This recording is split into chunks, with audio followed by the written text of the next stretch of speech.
tobula, kas paprasta. Kompaktiški automatiniai kavos aparatai Zylė. Elegant Home. Kurkime įkvepiančius namus kartu. Poilsio kompleksas Melno rezidencija. Pirmasis toks pajūryje.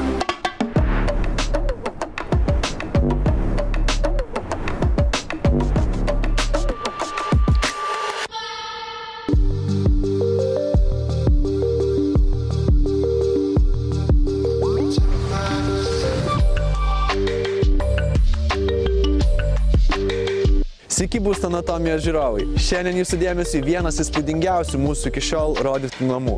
Einame susitikti su architekte Gryte Keliene ir ji mums apie šį nuostabų objektą papasakos daugiau. Labas, Gryte. Labas, Jūrai. Iš tikrųjų labai džiaugiamės, kad šiandien mus pasikvietė čia, į tokią ypatingą vietą. Iš tikrųjų, wow efektas sukurtas nerealiai. Mes tik atvažiavom ir nematom namo ir tu sakai, važiuokit per tunelį. Per kokį tunelį? Kur? Taip, Verslo centre? Ne, privataus namo. Ir mes atvažiavom per tunelį esantį praktiškai po žeme. Jis realiai yra po žeme, viršui sukurtas absoliučiai toks organiškas reljefas. Ir čia buvo mintis tokia, kad realiai jokių mašinų, niekur nėra, žinai, aplinkui, tiesiog atvažiuoji, niekas tavęs nemato, atvažiuoji, būni. Iš tikrųjų, namas su tuneliu ir su savo tokiu privačiu garažu pas mus laidoje pirmą kartą, bet labai tikiuosi ne paskutinį.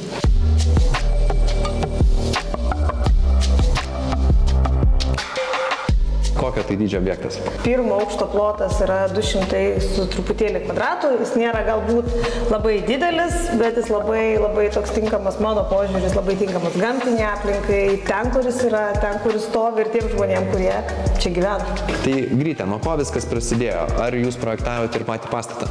Taip, mes projektavome ir patį pastatą, taip pat mūsų pirminis uždavinys ir buvo pastato projektavimas, vėliau interjeras jau buvo, kaip sakantis, etapas viso to sukūrimui, užbaigimui ir įvilkimui į vieną rūbą. Kalbant dabar apie zonas, tai esame iš karto mes čia svetainėje. Papasakok esminiai dalykai. Architektūrą dėliojam taip, kad visi langai būtų į pietinę pusę. Užsakovai patys matė tam tikrą viziją šitam namui ir buvo jautę vietą, įgyvenę šitą vietą. Tai tiesiog buvo uždavinys maksimaliai juos pajusti, pačius užsakovus ir man įsijausti tai, kaip jie čia turėtų gyventi. Tai tokia buvo pagrindinė mintis ir kad jie gyvenant, būnant, visada jaustų dalį savo gyvenimo pulso per langą ir tai, ką jau buvo nuveikę iki tol, kol tas namas atsistojo šito vietoj. Apvalio sienos šito namo gimė iš to, kad pats namas yra labai gamtiniai aplinkoj, su jau esamais vandens telkiniais, su apsodintais medžiais ir panašiai, tai jis tiesiog labai natūraliai nusėda, su tais kaip lenktais ir kampais įvairių pusių. Mano mintis buvo tai, kad tas namas yra iš viršaus, kaip pėda, kaip žmogaus gyvenimo toks galbūt įprasminimas, įstabilizavimas į vietą, tai ir ta forma tiesiog gausi labai organiškai ir natūraliai. Ir vienas aukštas, ne? Vienas aukštas, kad būtų patogu, komfortiška. Papasakok tada apie svetainę. Turim čia sujungimą su virtuvė, bet to pačiu tokį atskirimą, ar ne, su tokia kaip baldinė. Vizualinė atskirimą tokia baldinių elementų, baldinė komoda, šiek tiek visas namas yra tokiam šiek tiek lengvam art deko elemente, ką aš norėjau tai perteikti ir kad tie elementai būtų subtilūs, ramus, gražus, turėtų apvalias formas, turėtų atsakymą architektūros išorė ir vidus, turėtų jie tarpusavį tam tikrus atsakymus. Už tai atsirado yra apskritimo formos, vienur ir kitur kaip vedantis elementai. Virtuvė, šeimininkė mėgsta gaminti. Štai mes turim didelę virtuvę, didelę, gražią virtuvę, šeiminišką virtuvę, kur daug šeimos narių gali susėsti, ne tik šventės metu, bet ir tiesiog kasdienybėj. Man patinka ir šitas kailiukas, kuris padėtas ant kėdžių, bet iš tikrųjų mes visą laiką mėgstam paminėti mūsų rangovus, kurie patiko užsakovui, kurie patinka architektam. Tai kaip spręsti ir nepatogų ilgą sėdėjimą virtuvėje, tai reiškia, be kėdžių to nepadarysi.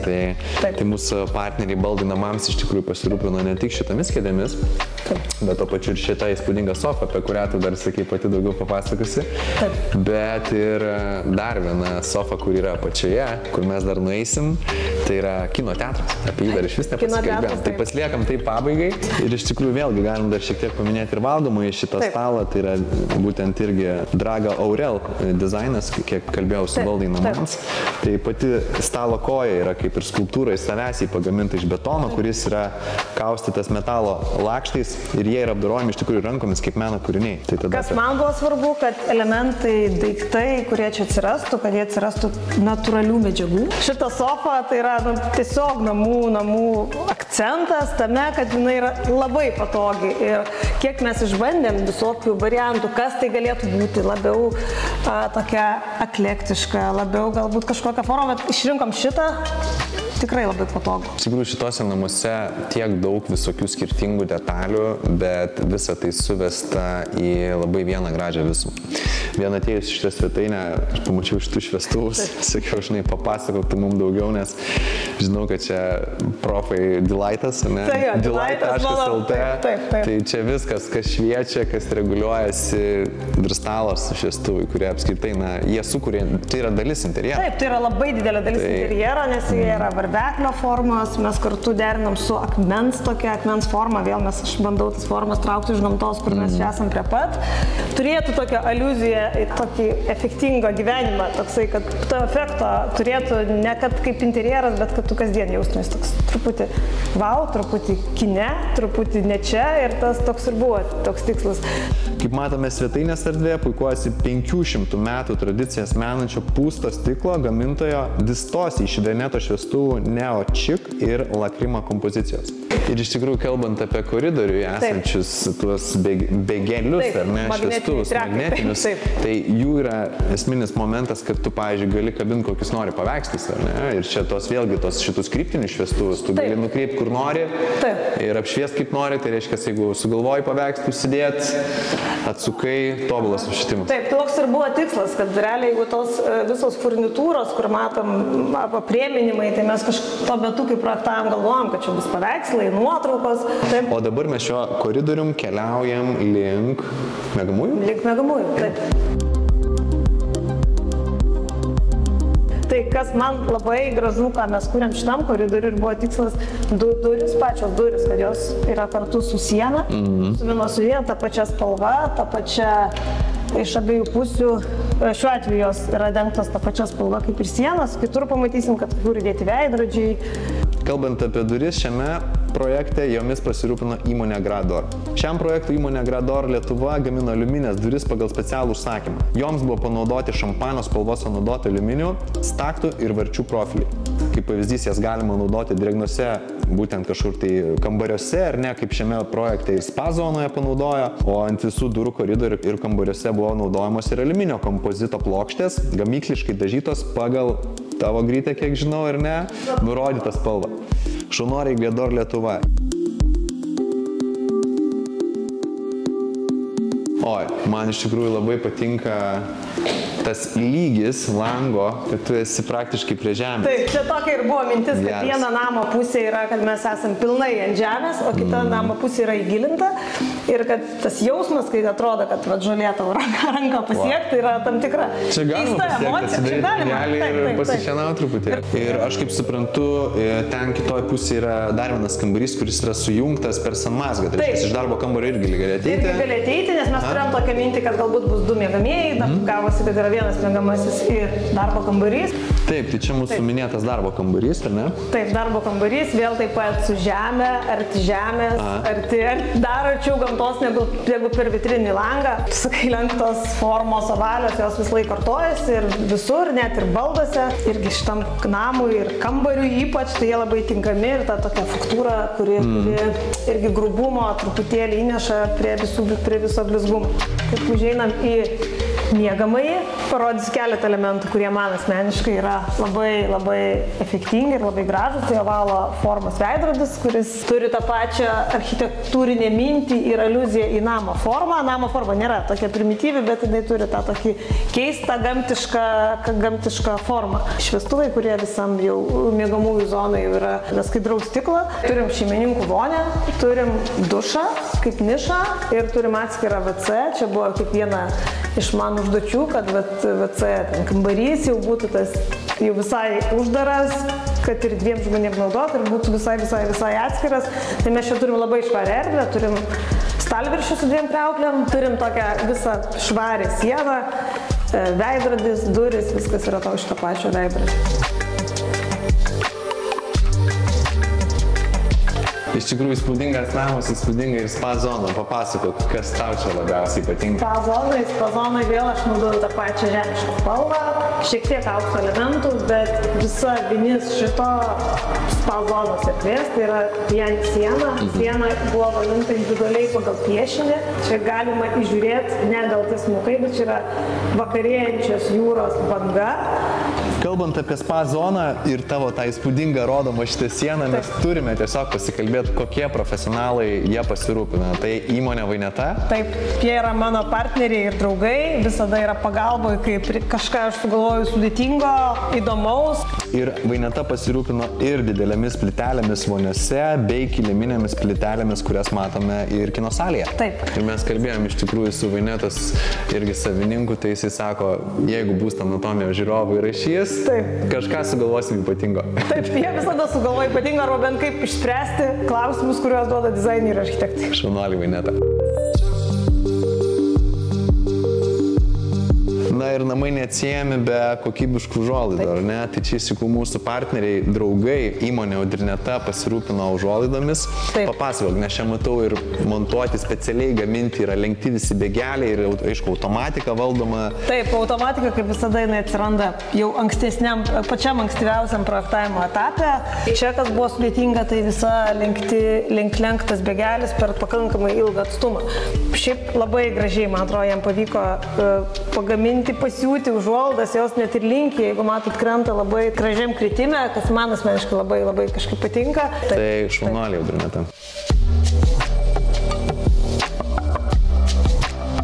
Na ką, nusileidom liftu į apačią, į rūsį. Tai čia turim tą sporto salę, ar ne? Biblioteka, o kas čia yra? Mini biblioteka, tualetas, toksai. Turim daug betono, nes visas namas jau yra pilnai rūsy, mes esam 100% po žeme. Tai turim labai daug betono, tai tam, kad tą betoną šiek tiek suminkštim, tai darėm panelių sienas. Tiesiog ištisinę medžio MDF, čia šiuo atveju panelių sieną, kur nesimato, atrodo, jokio sujungimo, bet turi tokį šiltumą ir jaukumą kaip atsakymą betonui ir kaip kontrastą betonui kaip medžiagai. Keliaujant po šios namus, pamačiau, kad čia yra ir robotas siurblys, ir žinoma kavos aparatas, o mūsų žiūrovai, jeigu nori įsigyti namų technikos, visą laiką gali kreiptis į mūsų partnerį, pagrindinį sezono partnerį, įmonę Krinona. Visai produkcijai Krinonoje su kodu, kurį rasite pačioje, galioja speciali nuolaida, tai robotai siurbliai, kavos aparatai, viskas, kas apie namus ir ne tik Krinonoje. Kaip tikram kino teatre, atrodo, kad daug žmonių gali užėjti. Dvigubos duris. Tokia ir buvo mintis, kad mes atsidarom dvigubos duris ir papuolam į visai kitą erdvę. Geras, iškart garso akustika visai kitokia. Buvo apie tai pagalvota, buvo akustika skaičiuota, specialiai skaičiuota. Tokią patalpą planuojant nuo pat pradžių, iš karto jūs jau žiūrėjot, kad kažkokie tai vėlgi papildomi dengimai, sienų ten, tarkim, storija, apdaila, ne, nu, vėlgi. Iš principo, žiūrėjom gabaritą. Yra akustikai labai svarbu patalpos dydis, tai yra pločio ir ilgio santykiai. Tai to žinios šiai tiesiog atėjo iš ankstesnių patirčių. Bet aš iš tikrųjų ir norėjau tada pabaigai pasikalbėti, nes tų patirčių pas tave, Gryte, tikrai yra nemažai. Apskritai, kiek pats dirbu su AG studija, su tavimi, su tavo kolegomis, kiek idėjų duodate jūs, kiek duodate žinių iš savo prieš tai buvusių projektų, yra įspūdinga. Tai papasakok man truputėlį dar pabaigai, kas tau pačiai čia buvo unikalaus, nes objektas iš tikrųjų jisai, na, kaip visas centras, ar ne? Tai yra spa zona, tai yra kino teatras, yra sporto salė. Man kiekvieno objekto unikalumas pirmiausia yra žmonės, kuriuos sutinku į ateinančius į objektą ir kiek jie manim tiki, kiek aš stengiuosi juos įsiklausyti, nes visų tokių projektų galutinio rezultato sėkmė yra mūsų tarpusavio kontaktas ir santykis, kiek mes iškalbam, kiek aš gebu išgirsti, ką jie kalba, kiek mums išeina išsikomunikuoti, ko mums reikia, tokioj labai gražioj, subtilioj formoj, kad tie rezultatai vyktų tokie pakankamai kokybiški. Tai tos užduotis mano labai tokia šviesi ir tokia gera patirtis šitam objekte. Aš negalėčiau sakyti, kad profesiškai jinai labai sudėtinga, bet jinai labai paliekus labai daug tokių gerų emocijų. Tai Gryte, ačiū tau, tikrai įspūdingas projektas, net nebejoju, kad susitiksime su tavimi dar ateityje kitose tavo projektuose. O tau palinkėčiau neblėstančio kūrybinio įkvėpimo ir tokių užsakovų kaip šie, kurie tau leidžia čia atsiskleisti kaip architektai ir pasiekti tų tikslų, bendrų tikslų. Taip, čia iš principo yra mūsų bendras tikslas ir mūsų bendras kūrinys. Kiekvienas interjeras, kiekvieni gyvenami namai ar kitokios paskirties statiniai, tai yra apie dviejų pusių komandišką darbą. Tai kiek jis sėkmingas, tiek sėkmingi ir projektai. Gryte, ačiū, o mūsų žiūrovam gero likusio žiūrėjimo. Ačiū, iki.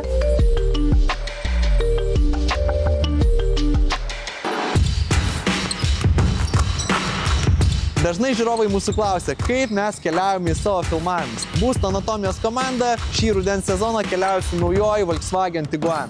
Ir naujoji Tiguan galima rinktis su 3 tipų varikliais. Ekonomiškas dizelinis, taip pat benzininis, bei benzinu ir elektra varomas. Būtent su šio 3 tipo varikliu vieną elektrą galima nuvažiuoti daugiau negu 100 km. Taigi, jeigu norite patys išbandyti šį naują Tiguan ar kitą Volkswagen modelį, informaciją, kaip tai padaryti, rasite čia. Esame Kaune, verslo centre BLC. Šiandien susitinkame su Juris Consultus teisininku Ramūnu Širviu. Su Ramūnu šiandieną pasikalbėsime apie daugelį pasikeitimų įstatymuose, kas liečia statybas. Einam. Sveikas, Ramūnai. Labas. Na ką, šiandieną pasikalbėsime apie daug svarbių įstatymų pasikeitimų. Tai nieko nelaukiant, einam ir pradedam? Pirmyn, prašau į svečius.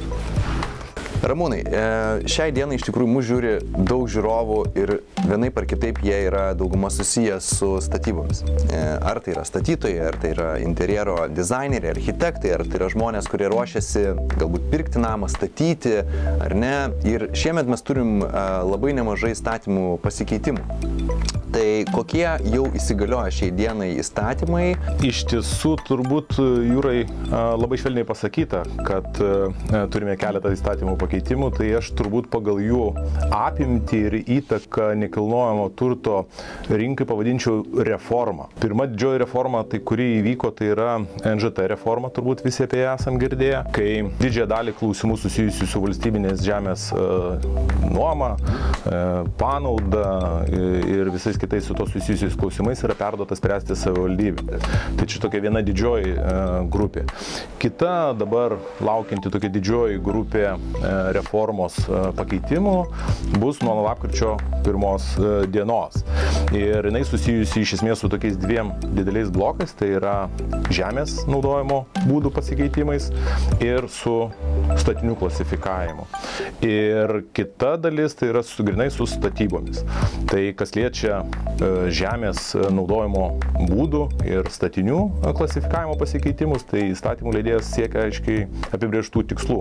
Iš esmės suklasifikuoti žemės paskirtis, naudojimo būdus ir pobūdžius taip, kad jie atitiktų iš esmės juose statomų statinių esančių patalpų paskirtis. Ir tokiu būdu išvengta dviprasmybių ir tų vadinamų pilkųjų zonų.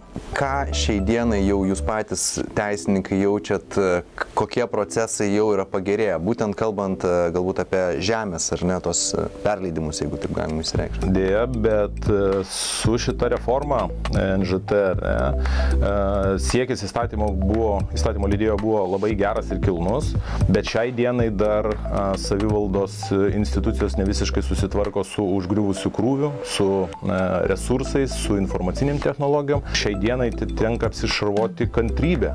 Turbūt tik tai tie galima pasakyti. Tai tie įstatymų leidėjo tikslai turbūt dar nėra pasiekti. Įstatymų leidėjas kalbėjo apie tai, kad tokiu būdu siekiama koncentruoti su statybomis susijusių susijusius klausimus vienose rankose, tai yra savivaldos, ar ne, bet iš kitos pusės tai sukėlė daug sumaišties, turbūt čia, kaip sako, kelininkus žiema užpuola visuomet nelauktai, tai ir šita reforma užpuolė viešo administravimo subjektus irgi nelauktai. Tai reiškia, nebuvo tinkamai pasiruošta, o nepasibaigus dar šitiem pokyčiam atkeliavo kita reforma, tai kuri taip pat gan ženkliai palies visus statybos dalyvius. Bet turbūt mes visi gyvenime priimam sprendimus ir taip jau turbūt yra nusistovėję, kad visus sprendimus, kuriuos mes priimame, tai tikimės geriausio ir geresnio, einam link geresnio. Tai neišimtis šiuo atveju turbūt ir įstatymų leidėjas, kuris priėmė atitinkamus pakeitimus, siekdamas daug spartesnio su valstybinės žemės klausimais susijusių sprendimų. Šiek tiek įsivažiavus, kaip ir sakiau, visai reformai ir atlikus tam tikrus pakeitimus, valstybinės žemės naudotojai tikrai gali tikėtis daug spartesnių sprendimų ir tie algoritmai vienaip ar kitaip susidėlios. Jo labiau, kad įstatymų leidėjas tikrai pakeitė ir lydintį dokumentą, tai vyriausybės nutarimą, tą vadinamį garsųjį 260, kuris iš esmės padarė irgi tam tikrų reikšmingų pokyčių, kalbant apie valstybinę žemę. Tai reiškia, atsirado galimybė prie apleistų, sugriautų statinių formuoti žemės sklypą reikalingą jam eksploatuoti. Tai irgi reikšmingi pokyčiai, kurie leis tvarkytis visai infrastruktūrai ir tai bus palengvinta visa situacija. Ramūnai, tęsiant apie žemę, kas šiemet lapkričio mėnesį keičiasi? Tai vienas iš tokių svarbių pokyčių tai yra žemės paskirčių būdų ir pobūdžių sutvarkymas, gal tai pasakyčiau, susisteminimas.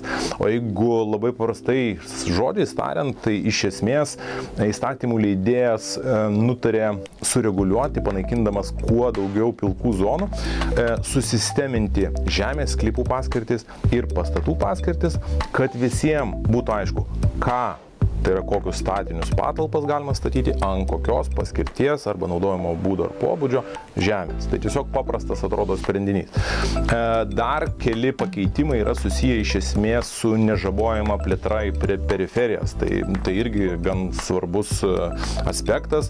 Tai vienas iš tokių dalykų tai yra susijęs su žemės ūkio paskirties žemės keitimu. Tai įstatymų leidėjas numatė, kad iš esmės keičiant žemės ūkio paskirties žemę, išskyrus miestelio teritorijose, bus įmamas mokestis. Tai yra nustatomas naujas mokestis ir jisai bus įmamas tuo atveju, jeigu bus keičiama daugiau žemės ūkio paskirties žemės negu 1% per kalendorinius metus toje savivaldybės teritorijoje. Ir 50% šio mokesčio keliaus į valstybės biudžetą, 50% į savivaldybės.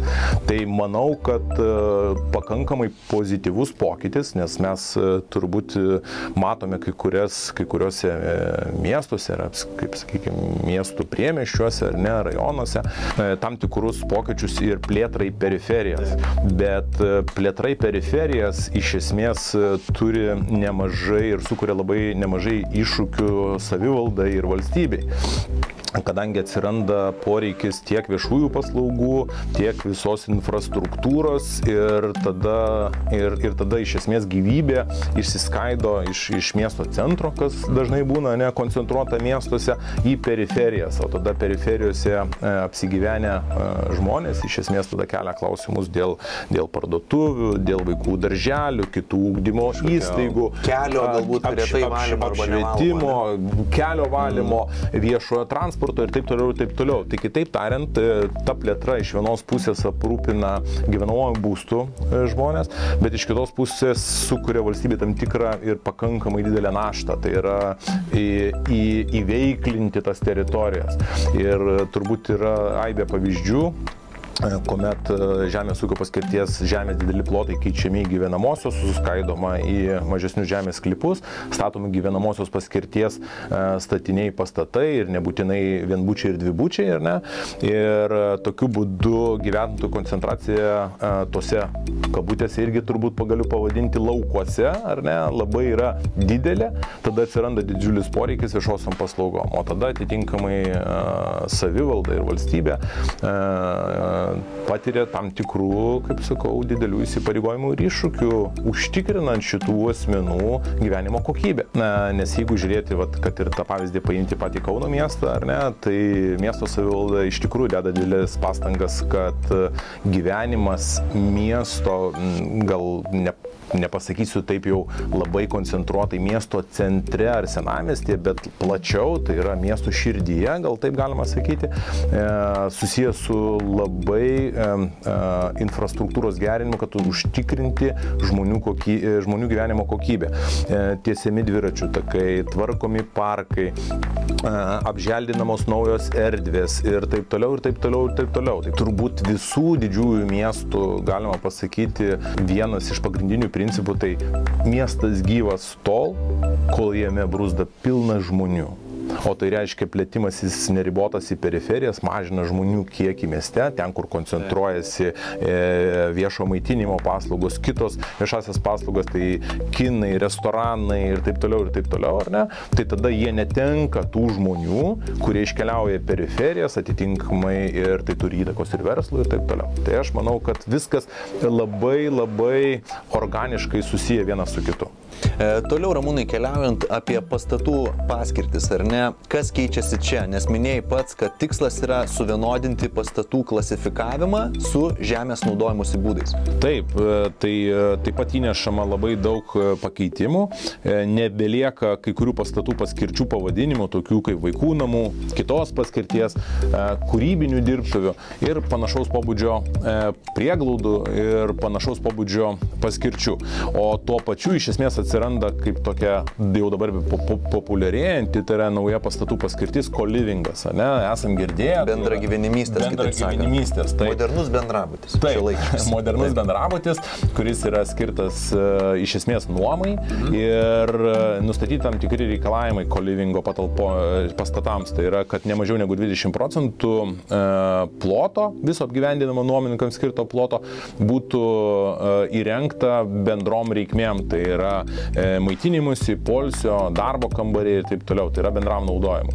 Tai irgi, manau, teigiamas pokytis, kadangi iš esmės sureguliuojama ta pilka zona, kaip mes matom naujos paskirties pastatą ir kokie jam yra reikalavimai, kad iš tikrųjų tai atitiktų tam, kam yra skirtas. Tai panašu, kad dingsta kūrybinės tokios kaip dirbtuvės ir pagal įstatymų leidėjo valią tai bus gamybinės paskirties patalpos. Tai reiškia susijęs su to ir atitinkami pokyčiai. Tai reiškia nebus galimybės deklaruoti gyvenamosios vietos, bankai tikrai, jeigu kūrybinės dirbtuvės dar kiek esu girdėjęs, tikrai finansuodavo kaip tokias, numanydami, kad ten galimai bus gyvenama, bet pakeitus jų paskirtį į gamybinės paskirties, iš esmės turbūt užsivers ir finansavimo srautai. Ramūnai, o kalbant apie pokyčius pajūryje, nes dauguma ten statomo ir jau esamo turto yra poilsio paskirties objektai, reiškia žmogus ten atvažiuoja poilsiauti, ar čia numatomi kažkokie tai pokyčiai? Taip, mano žiniomis tai palies ir esamus statinius, tai yra tai, kas yra šiandienai priskirta prie poilsio paskirties pastatų, bus priskirta prie viešojo poilsio, tai aiškiai iš esmės viešai prieinami, turės būti užtikrinamas viešas prieinamumas poilsiui, tai reiškia galimybė išsinuomoti ir taip toliau. Kaip šitą koliziją spręs ir kaip nuo viešojo poilsio paskirties pastatų ar patalpų bus pereita prie asmeninio poilsio, na, šitoj vietoje aš dar pasakyti negaliu, nes turbūt dar tam reikia laiko ir, kaip sakau, suvirškinti visą tą, ką įstatymų leidėjas užmanė. Ramūnai, pasikalbėjome apie pokyčius žemėje, kaip sakyt, dabar kylame jau į statybą. Į antžeminį lygį. Ar šiek tiek pamatų, ar jau ir sienos, kokie esminiai pasikeitimai čia, kurie gali būti svarbus tiek architektam, dizaineriam, ar ne, tiek mums paprastiems žmonėms, kurie nori tą namą nusipirkti ar pasistatyti, ar ne, tai kokie čia tie pasikeitimai? Taip, Jūrai, iš esmės pokyčiai yra gan stiprus ir jie palies iš esmės visus rinkos dalyvius, visus statybos, gal taip dalyvis, gal pasakysiu. Pagrindinis pokytis tai yra keičiasi statybos leidimo išdavimo tvarka. Iš buvusių 3 etapų lieka 2. Tai reiškia, nelieka projektinių pasiūlymų rengimo užduoties etapo ir lieka tik 2 etapai. Tai lieka projektinių pasiūlymų etapas ir techninio darbo projekto etapas. Dar vienas svarbus pokytis, kad statybos leidimas bus išduotas iš esmės praėjus projektinių pasiūlymų viešinimo procedūrą. Tai reiškia, kad šitai stadijai suteikiamas pakankamai didelė svarba, išduodamas statybą leidžiantis dokumentas ir pereinama tuomet į kitą etapą, kuris yra techninio darbo projekto rengimas. Ne? Tai statyba galima, nors statybos leidimą iš esmės gausis, kad jau statytojas turi, bet statyti negali, kadangi privalo būti parengtas techninis darbo projektas. Tam, kad gauti statybos leidimą, pakako techninio projekto, tai reiškia iš esmės pagrindinių projekto sprendinių.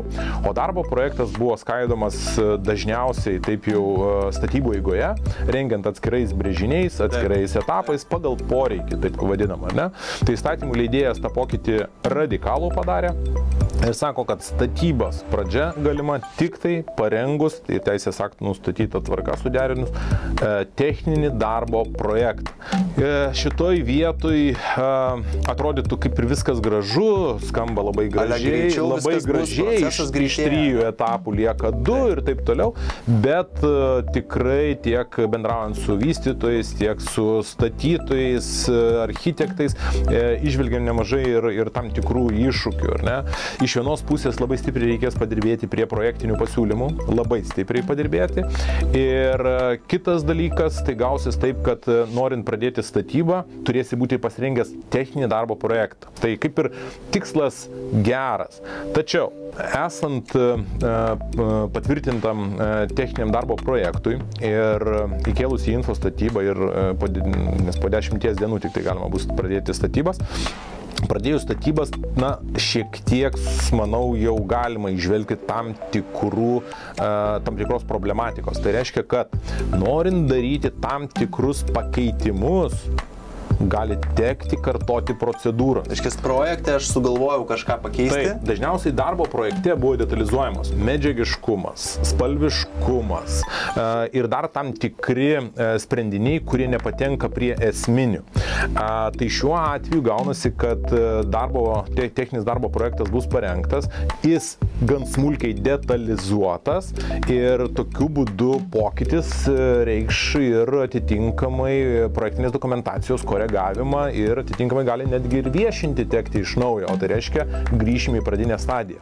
Kuo tai gal yra minusas, ar ne, kad statybos eigoje dažnai vieni produktai šiek tiek keičiami kitais, spalvos gal derinamos, ieškoma sprendimų, taip pat atsiranda kažkokių inovatyvių sprendimų, ypatingai jeigu objektas vystomas 2 arba netgi 3 metus, technologijos keičiasi, rinka pasiekia nauji statybos produktai, naujos technologijos ir vystytojas norės kažką tai pritaikyti, tai jeigu tai bus numatyta projektinė dokumentacijoje, vadinasi, mes kalbėsim apie projektinės dokumentacijos keitimą. Ar tai bus esminiai pakeitimai ar neesminiai, tai jau priklauso nuo atitinkamo pokyčio, bet tai gali privesti prie tų dokumentų koregavimo ir, kaip sakau, procedūrų kartojimo. Tai tas gali sukurti tam tikrų iššūkių. Dar vienas labai svarbus, manau, pokytis, tai yra naujos sąvokos įvedimas, tai yra statinio išvaizda kaip prie esminių statinio projekto sprendinių. Ir statinio išvaizda, tai mes čia kalbam ir apie statinio formas, fasadų ir stogų proporcijas, medžiagiškumą, spalvas ir taip toliau. Įsiklausykime. Medžiagiškumas, formos, spalvos. O tai reiškia, kad jeigu ypatingai įstatymų leidėjas sureguliavo šlaitinių stogų, pavyzdžiui, keičiasi medžiaga arba keičiasi spalva, tai mes jau kalbam apie projektinės dokumentacijos keitimą. Lygiai tas pats su fasadu, jeigu buvo numatyta tam tikros medžiagos, nes kaip ir minėjau, techniniam darbo projekte jau bus detalizuotos medžiagos, jų spalva, formos ir taip toliau, tai jeigu tu norėsi, tai yra laikoma esminių projektų sprendinių pakeitimu. O tai reiškia, kaip ir minėjau, dokumentacijos keitimas ir procedūrų kartojimas, derinimas ir taip toliau. Tai iš vienos pusės etapų sumažėjo, bet iš kitos pusės viskas tampa tam tikrą prasme, uždaroma į tam tikrą burbulą. Tai reiškia, kad tai koreliuojasi gal su mūsų ir prieš tai liestomis temomis, kad kai vystytojai, tie asmenys statytojai, kurie užmano pradžioje, ką statys, tai va ta pradžia turi būti taip gerai apgalvota ir taip gerai numatyta, nes esminiuose projekto sprendiniuose bus ne tik vieta žemės sklype, bet ir nekilnojamo turto pastatų, patalpų kaip nekilnojamo turto vienetų skaičius turi būti nurodytas ir kaip ir minėjau, keitimai tada jau yra gerokai sudėtingesni ir iš esmės skaidimas į mažesnės patalpas, į atskirus turtinius vienetus, netgi yra įvesta tam tikrų gan griežtų draudimų. Todėl darbas daug didesnis bus atliktas pradžioje, tai reiškia užmanimas turės būti apgalvotas nuo pradžios iš esmės iki pabaigos.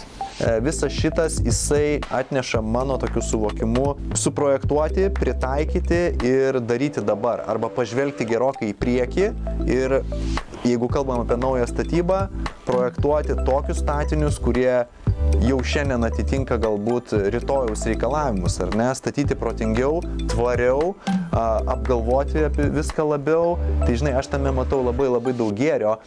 Žinoma, mūsų architektai turės tikrai persidėlioti savo dienotvarkės, kaip jie dirbo iki šiol ir prie to prisitaikyti, lygiai taip pat ir vystytojai.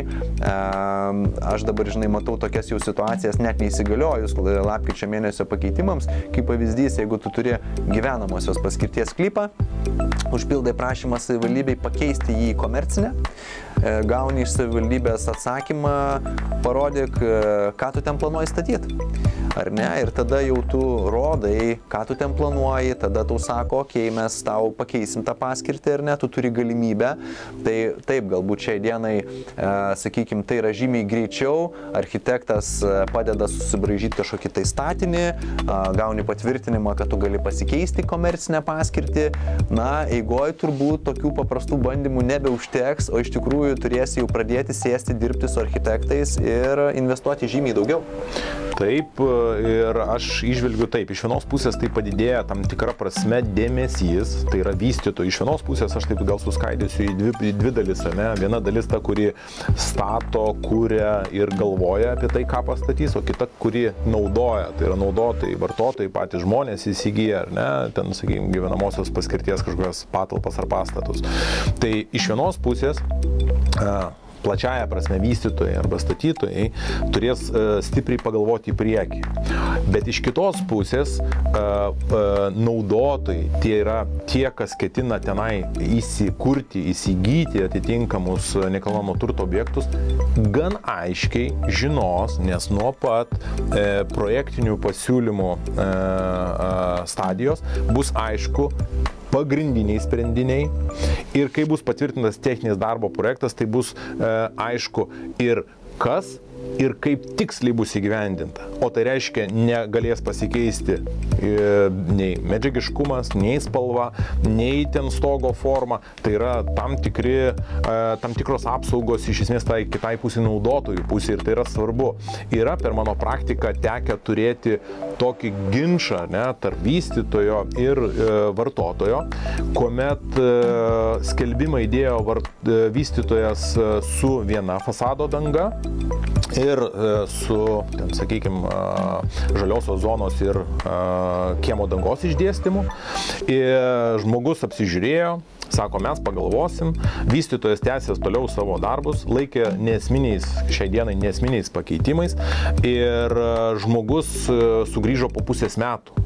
Ir jisai, kadangi nuvykęs prie pastato apžiūrėjęs, dar nebuvo ta stadija, kad matytų, jog pasikeitė vystytojo užmanymas dėl fasado, medžiagiškumo ir spalvų, tiek dėl, kaip sakiau, žemės sklypo padengimo tam tikra danga ir išdėstymų, tai vartotojas rėmėsi tais vaizdiniais, kaip kalbėjau apie išvaizdą ir apie tos sprendinius ir jų svarbą, ne? Vaizdiniais, kurie buvo skelbime.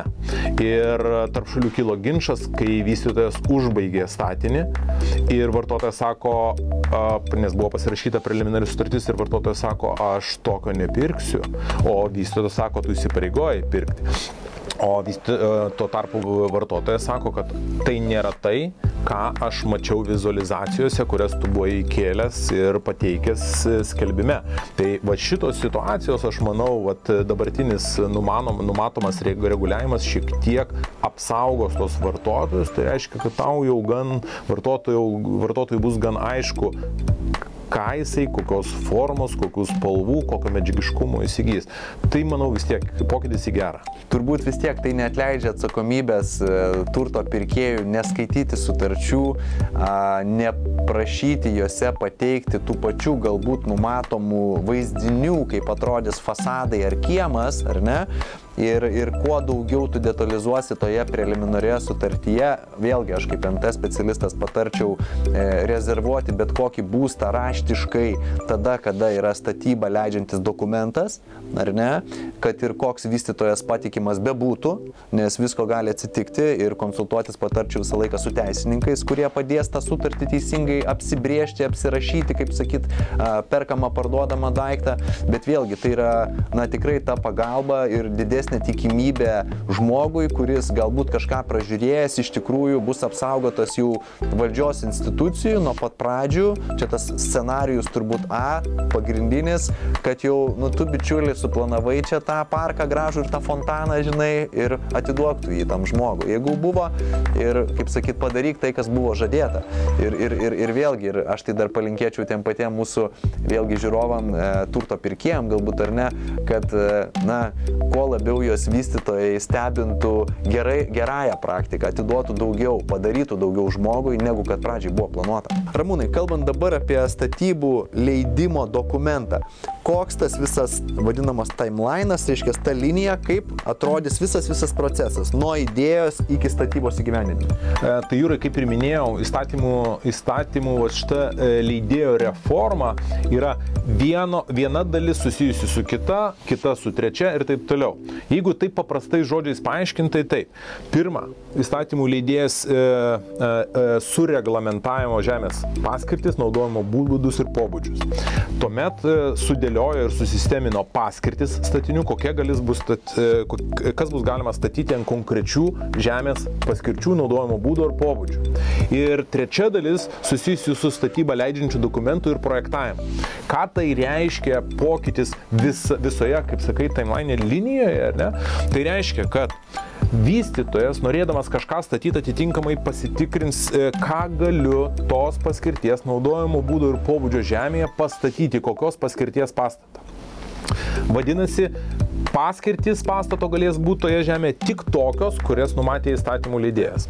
Tada vystytojas užmanęs, tai reiškia kažką pastatyti tame žemės sklype, projektinėse pasiūlymuose turės labai aiškiai apibrėžti ir atitikti tai, ką galima pastatyti tame žemės sklype. Ir dar toliau tęsiant, vadinasi, po projektinių pasiūlymų keliauja techninis darbo projektas, tai reiškia kaip tasa ir detalizavimas to, kas buvo projektiniuose pasiūlymuose. Tai ką mes matom? Tai reiškia, kad vystytojas atėjęs ir rinkdamas vietą, ką kur pastatyti, jisai turi turėti mintį, ką noriu pastatyti, tada atitinkamai pasirinks kažkokį tai žemės sklypą arba žemės sklypą paims ir galvos apie paskirties pakeitimą, tada parengs projektinius pasiūlymus, pagal tai suprojektuos statinį ir techninį darbo projektą ir tai reiškia bus labai aišku. Ką vienu žodžiu norėčiau pavadinti, tai yra nuoseklumas. Nuo pradžios iki pabaigos. Ir nebus taip, arba tikrai įstatymų leidėjas, manau, sudėlios dar taškus ir praktiką, kad nebūtų taip, kad nusipirkau viešbutį, o gale gavosi dalis gyvenamųjų, dalis komercinių, dalis dar kažkokios paskirties patalpų. Reiškia, pradžia bus nuo užmanymo iki įgyvendinimo ir bus nuoseklumas. O kiekvienas pakeitimas arba jisai bus draudžiamas, negalinimas, tai reiškia, kaip sakau, įsigijus viešbutį nebebus galima skaidyti į atskirus turtinius vienetus, tai yra apribojimas, o tai reiškia, kad jeigu pirkau viešbutį, tai turiu galvoti ir apie projektinius pasiūlymus viešbučiui ir techninio darbo projektą viešbučiui, o ne gyvenamosiom patalpom. Tai atrodo viskas labai nuoseklu. Ir aš iš tikrųjų dar norėčiau tavęs paklausti kaip specialisto teisininko apie statybas paprastų namų. Yra sklypas, yra nedaugiabutis, tarkim, yra paprastas namas, ar yra dvibutis, kitaip sakomas, yra du kotedžai, yra sujungti, ar ne, vienas pastatas, nu, ir skaidomas į du. Kokie pokyčiai statyboje numatomi po lapkričio 1 dienos? Kaip, ar gal dabar jau yra kažkas įsigalioja, ar ne, kaip aš galiu statyti pastatą? Ar aš galiu nuvažiuoti nusipirkti medžiagų, pats su giminėm statyti, su draugais, ar aš turiu dabar samdyti kažkokią tai įmonę, kuri turi kažkokius tai vėlgi sertifikatus, dokumentus leidžiančius vykdyti tokią veiklą ir kitaip aš negaliu. Kaip yra dabar ir koks esminis pokytis dabar atsiranda šiemet? Labai geras klausimas. Tai, kaip sakiau, pokytis atsiranda nuo statybą leidžiančio dokumentų išdavimo, tas taikoma ir tiem, kaip sakai, paprastiem gyventojams statantiem savo poreikiam namus, tai reiškia, turės būti projektiniai pasiūlymai, turės būti techninis darbo projektas parengtas ir taip toliau. Tai reiškia, iš esmės gali kilti kaštai projektavimo, tai reiškia, bus detalizuota, ko galbūt nereikėdavo, užtekdavo techninio projekto, tai dabar ir techninis darbo projektas. Tai fiziniam asmenim, tai reiškia savo poreikiam dažniausiai, ar ne, leidžiama statyti visais trim būdais, ar ne, tai ūkio būdu. Tai reiškia, paprastai statom patys, su draugais padeda. Patys su artimais. Kaip mokam, taip statom. Taip, su artimais žmonėmis, taip kaip jie apibriežti tam tikram specialiam. Priduot tokį pastatą vis tiek reikės ir paprastai tu jo nepriduosi, jeigu, kaip sakyt, reikia. Taip, pridavimo procedūra vis tiek išlieka. Ne? Iš esmės, greičiausiai čia mes kalbam priklausomai nuo statinio, ten, sakykime, parametrų per deklaraciją. Ne? Kitas būdas tai yra mišrus būdas, tai reiškia, kai dalinai ūkio būdu ir dalinai samdant rangovus. Ir trečias būdas samdant rangovus. Tai šioje vietoje irgi įvykęs berods pavasarį, ne, pokytis, tai yra įstatymų leidėjas papildė statybų įstatymą, bet kas įdomiausia, iš to papildymo gavosi labai daug skiedrų, labai daug medžiagos diskusijom, nesusipratimam, aiškinimam ir taip toliau. Ir kas įdomiausia, šiai dienai vienos nuomonės nėra. O pokytis, kuris įvyko, tai sako, kad jeigu yra statoma rangos būdu, tai privaloma paskirti vieną rangovą, kuris bus atsakingas už visą statybos procesą. Ir įstatymų dabar kliausteliuose tiesiog paminėta, kad rangovas gali samdyti ten kitus rangovus. Tai prie rangovo parašytas kliausteliuose subrangovas, o samdydamas kitus rangovus kliausteliuose parašytas subrangovas. Tai taip ir liko neaišku, kokią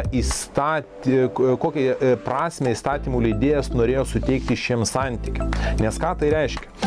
Generalinis rangovas, iš esmės, jeigu toksai yra pagal civilinį kodeksą, pagal statybos įstatymą, tai yra iš esmės subjektas, kuris valdo visą procesą, samdo subrangovus, tai reiškia kitus rangovus, su jais atsiskaito, organizuoja visą statybos procesą ir atsakingas už galutinį rezultatą. Kaip ir tikslas kilnus, bet generalinė ranga tai reiškia, kad didesnė kaštai. Tai reiškia, kad generalinis rangovas, prisimdamas po savo skėčių, taip jeigu galima sakyti, visą atsakomybę, jisai neša, pasiima ir tą vadinamą generalinės rangos mokestį. Įstatymų leidėjas nurodydamas ir suformuodamas, kad pasirinkus rangos būdu turi būti paskirtas vienas rangovas atsakingas už visą statinio statybą, o vėliau paminėdamas, kad toks rangovas, skliausteliuose subrangovas gali samdyti kitus rangovus, skliausteliuose subrangovus, įnešė sumaišties. Ir tapo neaišku.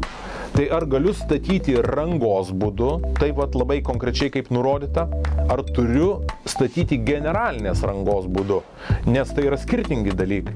Nes civilinis kodeksas numato galimybę užsakovui statytojui samdyti skirtingus rangovus ir tokiu būdu organizuoti. Tai lyg įstatymo pakeitimo pirmas sakinys lyg ir leistų tą daryti. Samdau 5 rangovus, vienas daro pamatus, kitas stato sienas, trečias dengia stogą, ketvirtas gal vidų daro, ar ne? Tai iš esmės tai ir būtų rangos būdas. Bet sako, kad turi paskirti vieną rangovą atsakingą už visą statybos procesą. Ką tai reiškia teisinių požiūrių? Tai reiškia, kad vienas rangovas, tai dabar iš mano pavardintų galim greitai paprojektuoti, ar ne? Kuris iš jų? Vienas dalyvauja darant pamatus, kitas statant konstruktyvą, trečias dengiant stogą, ketvirtas darant fasado darbus, penktas vidaus darbus. Tai kurį iš jų užsakovas, statytojas turėtų paskirti atsakingų už visą statybos procesą, nes visi suprantam, tas, kas padarė pamatus, jo darbai ir baigėsi ir jisai išėjo. Tas, kad pastatė konstruktyvą, jo darbai baigti ir išėjo. Sekantis ateina galbūt stogas, paskui fasadas, nes tai reikštų, kad vienas rangovas turi išlikti nuo statybos pradžios iki statybos pabaigos, nes taip ta pati formuluotė tokia suformuota, kad vieną rangovą atsakingą už visą statybos procesą. Ką tai reiškia? Tai reiškia galbūt didesnius statybos kaštus. Ir šita, kas įdomiausia, tai šita vieta ir liko iki galo pilka zona, nes statybos inspekcija ir aplinkos ministerija šiek tiek skirtingai supranta tai, kas parašyta, bet mano duotas pavyzdys, kai skirtingi rangovai skirtingose etapuose įvykdė savo darbų dalį, pasitraukė, tai reiškia, kad tik tai genranga, kuris gaus užsakymą, o tai reiškia įsamdys subrangovus, nuo to turės uždirbti, pasiimti genrangos mokestį ir taip toliau. Tai toks keistas trečias būdas išliko su labai daug tokių neaiškumų, kuriuo aš net nedrįščiau pats paimti taip kategoriškai ir pasakyti, kad reikėtų taip ar kitaip. Genrangą pasamdžius tikrai neapsigausiu. Tai šiai dienai gerai iš tikrųjų pasakėjau pačioje pabaigoje, bet turbūt jeigu mes dar nukrypsime į ypatingų statinių statybą, ten jau pasikeitimai bus dar griežtesni, ar ne?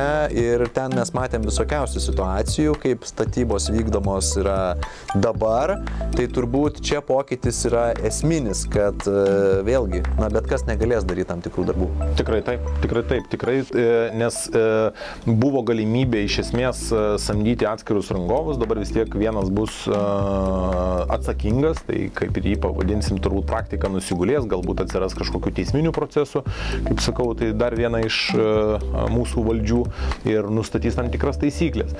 Tai iš vienos pusės aš suprantu, kad ir tekia man dalyvauti tam tikruose ginčuose, kai statytojas pats bandė valdyti, neturėdamas patirties statybos procesą, samdė skirtingus rangovus ir nebuvo vieno apjungiančio rangovo, tai generalinio rangovo, kuris sudėliotų procesų eiliškumą ir galų gale prisimtų atsakomybę už galutinį rezultatą. Ir iškilus defektam, iš esmės mes pradėjom ieškoti, o tai reiškia, kad visi nei vieną asmenį, nei vien rangovas atsakingas, o labai daug rangovų ir kiekvienas ką bando apsiginti. Tai kiekvienas bando apsibrėžti savo atsakomybės ribas ir atsipurtyti nuo atsakomybės.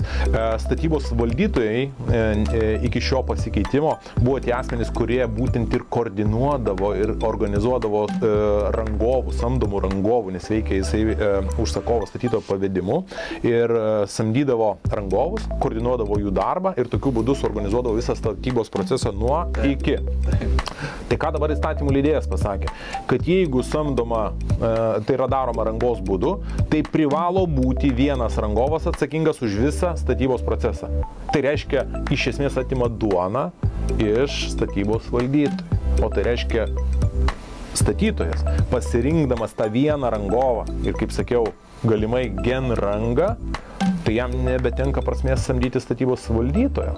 Tai toks įstatymo pokytis irgi, kaip ir sakau, palėtė ir statybos valdytojus. Yra pasitaikę atvejų iki atitinkamo sureguliavimo, kai jie nebuvo baigti, o būtai jau kai statinys nebuvo baigtas iki 100%, o būtai baigti. Kas atsitinka? Tai reiškia, į daiktą įsigyja skirtingi vartotojai, vienas kito nepažįstantis ir nėra vienos jungiančios grandies, kas pasitraukus ir neužbaigus paties statinio procedūros iki 100%, ar ne, ir statinio pilnai neužbaigus, imtųsi iniciatyvos ir užbaigtų tą procedūrą.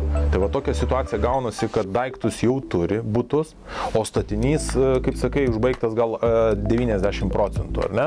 Ir butas tai, kurį aš įsigėjau, aš jau jame galbūt ir galiu gyventi. Bet statinys kaip toksai nepriduotas, tai reiškia nebaigta jo statyba ir iš esmės netgi ir gyvenimas yra draudžiamas. O dar kai bankai vėlgi irgi nurodo, per kiek laiko turi būti priduotas tas butas, žmonės gali turėti problemų ir su paskolom ir turėti aibę kitų problemų. Ramūnai, ačiū tau. Yra labai naudinga informacija, kurią išgirdome šiandien. Patarsiu mūsų žiūrovam konsultuotis, nebijoti, bet kokie įstatymų pasikeitimai, jie pradžioje gal atrodo baugus, bet jie daromi šiuo atveju, aš manau, tikrai nebereikalo dėl mūsų visų gerovės, ar ne? O mes lauksim iš tikrųjų sekančių susitikimų su tavimi ir net nebejoju, kad turėsim dar apie ką pasikalbėti, nes gyvenimas tęsiasi, įstatymai keičiasi nuolatos, tai yra nuolatinis virsmas. Tikrai. Ačiū tau. Ačiū.